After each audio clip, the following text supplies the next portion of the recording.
Assalaamu calaykum waraxmatullaahi wabarakaatuh. Daawade, adduunyadan mugga weyn baa hadda ballaaran ee faca weyn. Weligii aadamuhu cilmi kuma u gaadhin inta ay soo jirtay hilaadin mooye, oo dagal baadhisteeda iyo hoos u dhigashadeeda in badan ayaa la isku dayay oo aan weli si rasmi ah la isugu waafaqsanayn ama lagu kala duwan yahay sida jiilashu usoo kala horreeyeen ama dadyowga dunidu u kala fac weyn yihiin. Haddaba daawade, ujeedka aynu u soconaa maaha in aynu tartansiino sida dadyowga dunidu u kala fac weyn yihiin, balse waxaynu doonaynaa in aynu ku sameyno dulka xaadis kooban iyo tilmaan sida ilbaxnimada ama xadaaradaha dunidu usoo taxanayeen ama la isugu soo tabiyey. Haddii aynu cilmi baadhisada iyo dagal baadhista la sameeyey ka qaadano tilmaan guud iyo dulmar, inaga oo aan hoos ugu daadegayn waddanka Ciraaq, dhulka labada webi u dhexeeya ee lagu magacaabi jiray waayadii hore ilbaxnimadii Mesopotamia, waxaa la sheegaa inuu safka hore ee quruumaha ugu faca weyn noqonayo, kaas oo soo jiray aamin gaadhaysa qiyaas ahaan ilaa 7300 oo sannadood.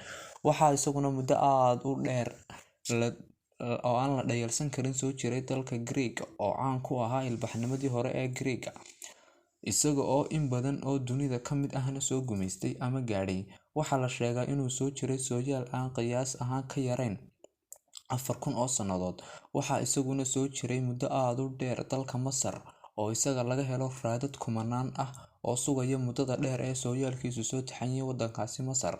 Waxa uu caan ku yahay raadadkii faraacinada iyo ahraamta oo ah raad ilaa hadda yaalla oo aan la dafiri karin, inkastoo aqoonyahanada qaar ay ku doodaan inay Masar tahay meelihii uu aadamuhu kasoo bilowmay. Haddana waxaa la sheegaa inuu leeyahay soo jireen durugsan oo lagu qiyaaso ilaa 5116 sannadood. Dalka Vietnam ee dhaca qaaradda Aasiya ayaa isna la isku raacsan yahay inuu leeyahay sooyaal fog, isaga oo ay ku duugan tahay taariikh faca weyn oo gaadhaysa 4895 sannadood lagu qiyaasay.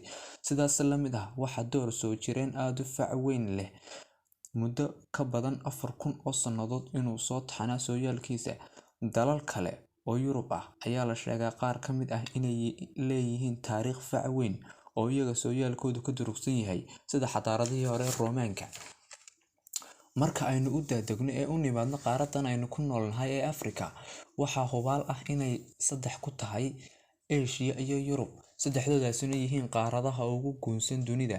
Maxaynu ku xusi karnaa ilbaxnimooyinkii ka hana qaaday Afrika? Ilbaxnimadii Axum oo ka mid ahayd ilbaxnimooyinkii waaweynaa ee qaaradda Afrika, oo saldhiggeedu ahaa Itoobiya, taas oo meelo badan oo bariga Afrika ahna gaadhay. Sidaas oo kale galbeedka Afrika, dalka Nigeria ayaa la sheegay inay xadaarad aamin dheer soo jirtay leeyahay.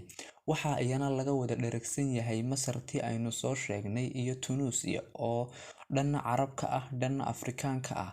Taariikhdu waa cilmi ballaaran oo aan tiro lagu soo koobi karin buugaagta laga qoray.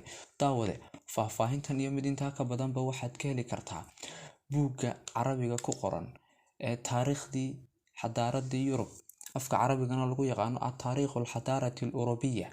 Wassalaamu calaykum waraxmatullaahi wabarakaatuh.